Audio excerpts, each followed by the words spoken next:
Hey everybody, this is Rydo, and the following that you're going to see is a clip from a much longer live stream in which I covered the Hearthstone Boomsday Project solo adventure of Puzzle Lab, which is a bunch of Hearthstone based card puzzles with 4 different goals of either lethal, board clear, mirroring your opponent's side of the board, or increasing your health to full health.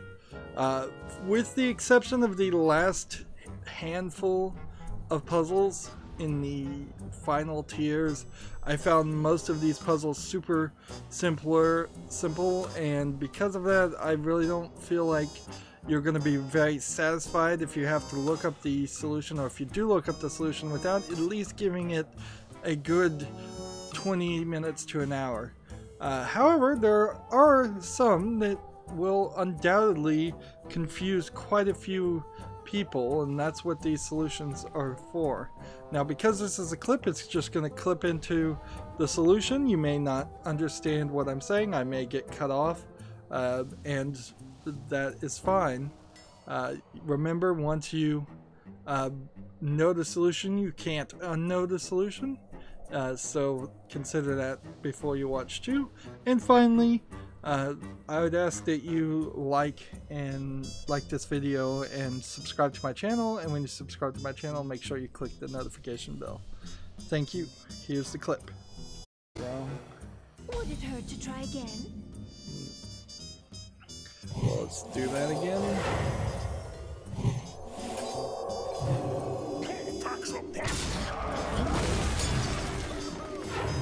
Don't use this card.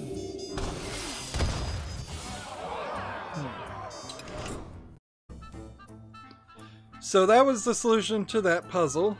I'd like to take a moment to just share my general thoughts of the puzzles in general. For the most part, I found like lethal puzzles were the most difficult on average, but it's not really difficult to get up to the 4th tier on any of the puzzles. As you can see, I have now done everything and earned the card back, which is a pretty pathetic reward, but it's probably better to do that than what they did in the Knights of the Frozen Throne expansion, which was where you had to defeat the Lich King with all 9 of the character classes to, I believe, get the Lich King card. I think that's what you got. Maybe you just got a card back for that too. And these puzzles were certainly a lot easier and took less time than that did. Of course, this puzzle element is totally new to Hearthstone, and it's made me really think about how I'd be presenting this in the future. One thing I definitely do, and it's pretty much the most obvious thing, is I would separate the game audio out with the live stream audio on my microphone. That way I can have long live streams where the audio is available, but I can also have footage where it's just the Hearthstone sound effects and music playing, and then it would make these clips look a lot better and make a lot more sense, because undoubtedly, at least in some of these clips, I'll be halfway through a sentence and people won't hear what I'm saying or understand what I'm saying. I felt like the mirror cards puzzles were sort of underused. I kind of would like to look at the numbers, but they don't really show it, so it's very possible that the first tier of Lethal had 7 puzzles and the first tier of Lethal of Mirror had like 5 puzzles, because they don't make that super obvious. The thing this expansion really needs is a submenu, so you can click on one of these groups and then pick a puzzle that you want to go back and play. At the moment, if you want to go back and play anything, you would just have to start from the beginning and cycle through it again, which is frustrating. Certainly, it's just a lack of replayability. There was a super hard 999 damage full Northshire puzzle for the final lethal spell, and then there was a rather hard couple of final tier board clear puzzles that in total I spent probably 15 hours on just those 3 puzzles of 35 hours of streaming. And of course, when I was streaming, I was also in the middle of insomnia, so I wasn't really sleeping that well, and I was streaming while I was half asleep, and that's certainly not a great way to try and do puzzles. But also, it's kind of hard to pre-record that footage when it was brand new, as certainly streaming was the right way to go for my channel. I got lots and lots of subscriptions and views for it.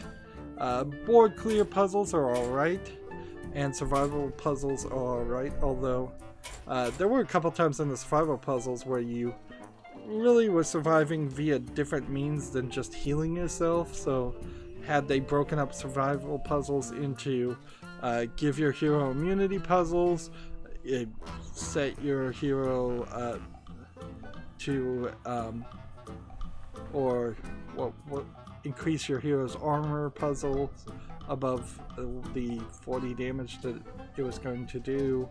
There was, I think, one other way that some of the puzzles had you do other things other than increase your health. There's about 4 or 5 different types of puzzles they're putting under survival, which could have been broken down, and certainly that would have been it. I've seen some thoughts of people asking Activision Blizzard if they were going to let players create their own puzzles. They said that was a great idea, but they have no plans to do it, so take that for what that is. I think that would be a great idea. I think puzzles could replace tavern brawls very easily, or at least they could swap between puzzles and tavern brawls. I kind of hope there isn't a daily quest that shows up where you have to do 5 puzzles to get 50 gold, because that would be annoying, particularly for people who have already finished it. Survival puzzles were fine, and board clear puzzles were a little hard, and mirror puzzles were fine. I think lethal really stood at least a couple steps higher than in difficulty on average than any of the other puzzles. But there's also problems with a lot of the puzzles that were given in this expansion. They just didn't do a good job, in my opinion, of using cards that already existed. There's a bunch of cards from previous Solo Adventures expansions that have never been used in regular gameplay. They didn't bring any of those back. There's a lot of heroes that could have come back from the old Solo Adventures too.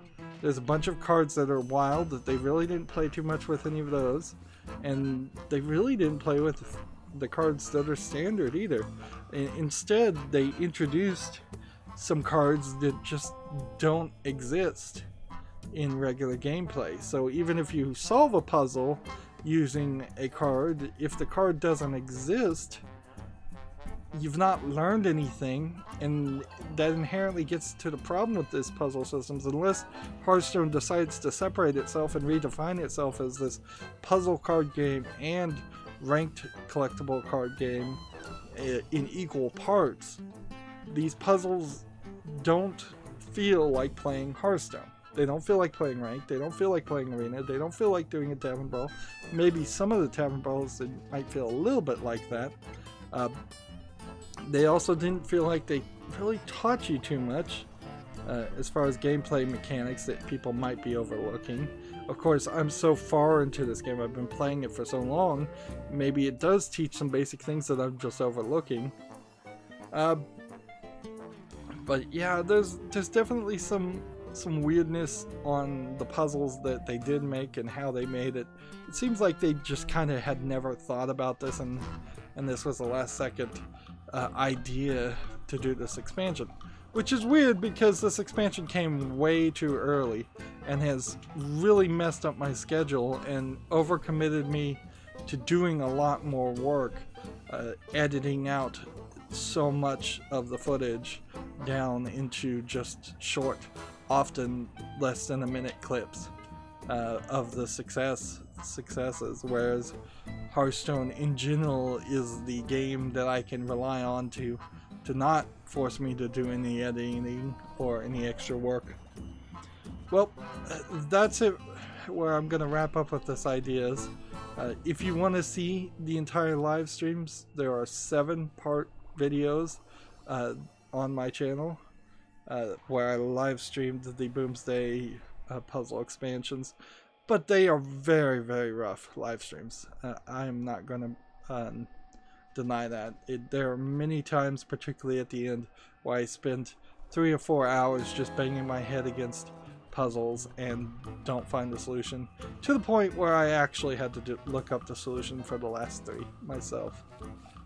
These clip videos, I plan to release them every day, and because they're going to cause so much extra work, they're going to eventually, after Halloween, after October, Halloween month, they're going to replace a time slot on my channel. I'm just not going to play a game, or I'll probably play a game, but I'm not going to air that game until later.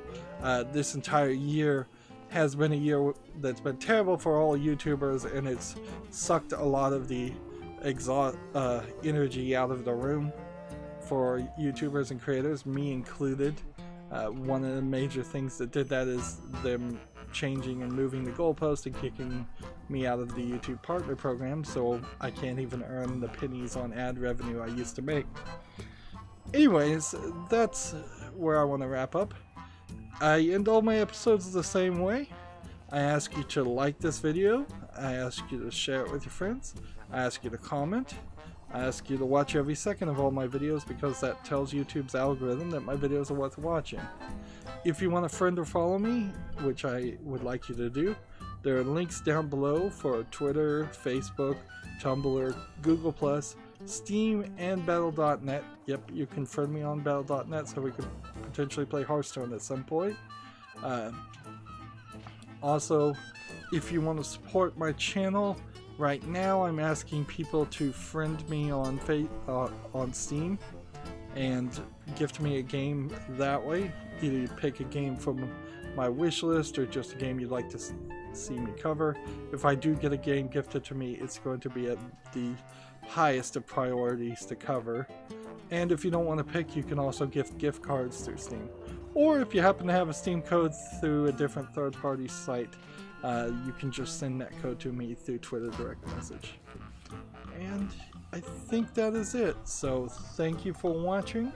Have a good evening.